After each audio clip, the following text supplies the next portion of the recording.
4 राज्यों के चुनावी नतीजे में कांग्रेस को बस झटका ही झटका लगा है। 3 ऐसे राज्य जहां पर बीजेपी जीत रही है, वहां पर 2 ऐसे राज्य जहां कांग्रेस के सत्ता में थे और ये अब सत्ता कांग्रेस के हाथों से निकल चुकी है। किसी राज्य ने कांग्रेस को इज्जत को बचाया है तो वो है तेलंगाना, जहां पर कांग्रेस ने प्रचंड जीत हासिल की और बीआरएस को सत्ता से बाहर का रास्ता दिखा दिया। केसीआर, जिनके खिलाफ कई आरोपों को लगाकर कांग्रेस इस बार पूरी तरह से जोरदार प्रचार अभियान उनके खिलाफ चलाया था, उसका परिणाम आज कांग्रेस को मिल गया है। इस जीत का सेहरा जितना कांग्रेस के केंद्रीय नेतृत्व यानी राहुल गांधी, मल्लिकार्जुन खड़गे और प्रियंका गांधी को ऊपर सज रहा है, उतना ही तेलंगाना कांग्रेस के चीफ रेवंत रेड्डी के ऊपर भी सजाया जा रहा है।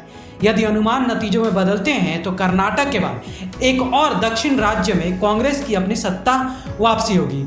वहीं चुनाव परिणाम के साथ सबसे ज़्यादा जिस बात की चर्चा हो रही है वह है राज्य में कांग्रेस मुख्यमंत्री पद की कमान किसे देगी। ऐसे में तेलंगाना में कांग्रेस की ओर से मुख्यमंत्री पद के चेहरे में फिलहाल सबसे बड़ा नाम प्रदेश अध्यक्ष रेवंत रेड्डी का है। ऐसे में हमें जानना चाहिए कि आखिर कौन है रेवंत रेड्डी, उनका सियासी रसूख क्या है और कितना है, उन्हें सीएम बनाने का आखिर क्या कारण हो सकता है।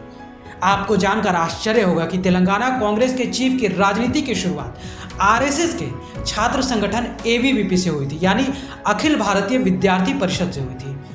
फिर उन्होंने 2006 में बतौर निर्दलीय प्रत्याशी स्थानीय चुनाव लड़ा।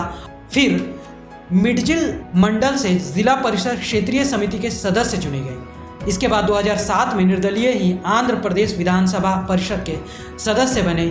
इस कार्यकाल के दौरान उनकी मुलाकात तेलुगु देशम पार्टी के प्रमुख एन चंद्रबाबू नायडू से हुई और आखिरकार वो पार्टी का हिस्सा बन गए। 2009 में रेवंत रेड्डी ने टीडीपी के टिकट पर अपना पहला विधानसभा चुनाव लड़ा और 6,989 वोटों से जीत गए।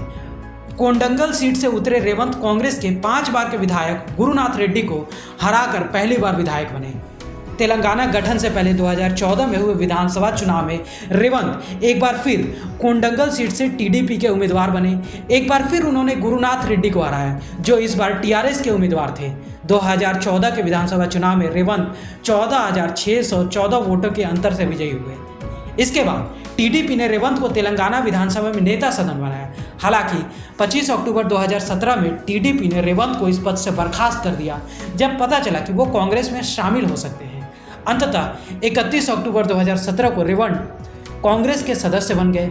फिर कांग्रेस ने 2018 का विधानसभा चुनाव उन्हें लड़ाया, लेकिन हार गए। 2019 का लोकसभा चुनाव वे जीत गए। कांग्रेस की ओर से उनको सबसे बड़ी जिम्मेदारी 2021 में मिली, जब तेलंगाना कांग्रेस को उनको चीफ बना दिया गया और उन्होंने पूरी तरह से नेतृत्व किया कांग्रेस का। बीआरएस के खिलाफ ऐसा प्रचार अभियान चलाया कि पहली बार बीआरएस विधानसभा चुनाव हार गई तेलंगाना का और केसीआर हो सकता है मुख्यमंत्री पद से भी बाहर हो जाए। इस विधानसभा चुनाव में रेवंत तेलंगाना के मुख्यमंत्री के चंद्रशेखर राव के सामने चुनाव लड़ रहे हैं। यह मुकाबला सिद्दीपेटा जिले के गजवेल विधानसभा सीट पर है। यहाँ रेवंत अब तक आगे चल रहे हैं। वहीं रेवंत एक और सीट से लड़ रहे हैं, जहां पर भी वे आगे चल रहे हैं। ब्यूरो रिपोर्ट, सूत्रकार समाचार। हमारा यह वीडियो अच्छा लगा तो इसे लाइक करें, शेयर करें और हाँ, सब्सक्राइब करना ना भूलें।